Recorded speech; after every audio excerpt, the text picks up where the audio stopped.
Well, 1 year before Jackie Robinson made history by breaking the color barrier in Major League Baseball, Kenny Washington became the first black player to play in the modern NFL when he signed with the LA Rams in 1946.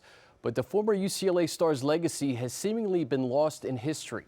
I spoke with members of Washington's family and several sports writers to find out why and learn more about the Lincoln Heights native. Our grandfather was a pioneer. Our grandfather was a legend.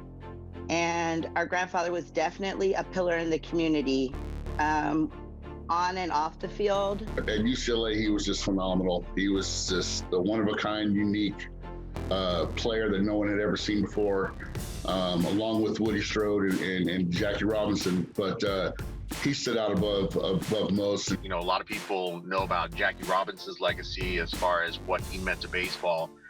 In the last 10, maybe 12 years or so, people want to know now about football. Well, who impacted football?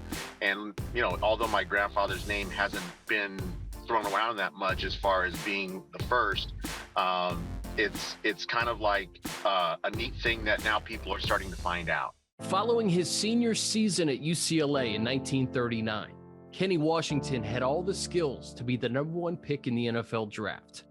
But there was an agreement among owners that banned black players from the league from 1934 to 1945. So instead, Washington joined the LAPD while dabbling in acting and playing semi-pro football. But when the Rams moved from Cleveland to LA in 1946 and sought to play at the Coliseum, a local sports writer named Hallie Harding helped put pressure on the Rams to finally sign Washington and reintegrate the NFL. The reason the NFL reintegrated was because of the LA Coliseum Commission and the efforts of particularly one crusading black journalist. Basically, pressure was brought to bear and said, you want to move the LA Rams from Cleveland, you don't sign our Kenny, there's no lease. And that was hugely powerful. Why do you think we don't hear Kenny Washington's name as it relates to football in the same way we hear Jackie Robinson in baseball? Some would say he might be the first to reintegrate football, reintegrate the NFL for the modern game.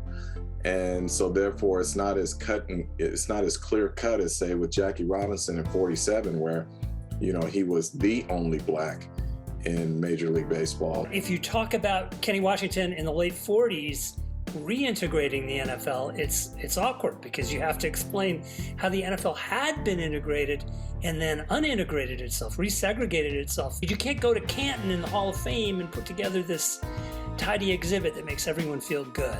Why isn't he at least in the Hall of Fame as a contributor? He was more than capable of playing in the league, and the league didn't allow it. The reality is, you know, for the Hall of Fame for players, most voters will look at statistics.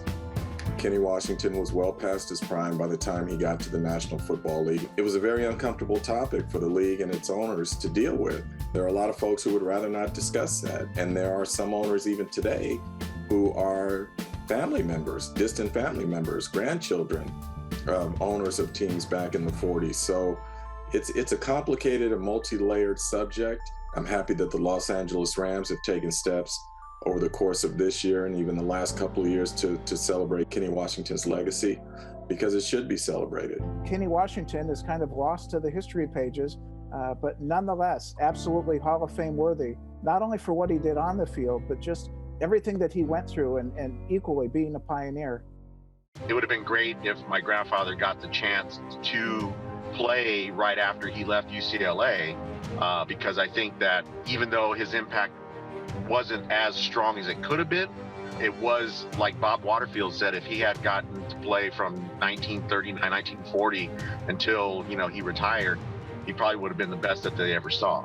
It's time. It's more than time for him to be recognized in the Hall of Fame, not only for what he did on the football field, the bumps and the bruises that he took, but again, how he lifted up his whole community. Kenny Washington needs the same shine as Jackie Robinson. Let's get them aligned.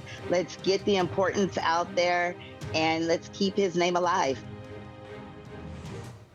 I want to credit our producer, John Lamberti, for putting that together and just trying to encapsulate this story. And tomorrow his Kenny Washington Day in Los Angeles, the first ever Kenny Washington Day. So if you don't know about Kenny Washington, I hope that touch a little bit about it, but there's so much more to this story. Only scratching the surface. What a shame. If only we could have seen him in his prime playing in the National Football League. And the craziest part of the story is that he was teammates at UCLA with Jackie Robinson, so he deservedly so gets some of the shine that Jackie does as well. Absolutely. Yeah.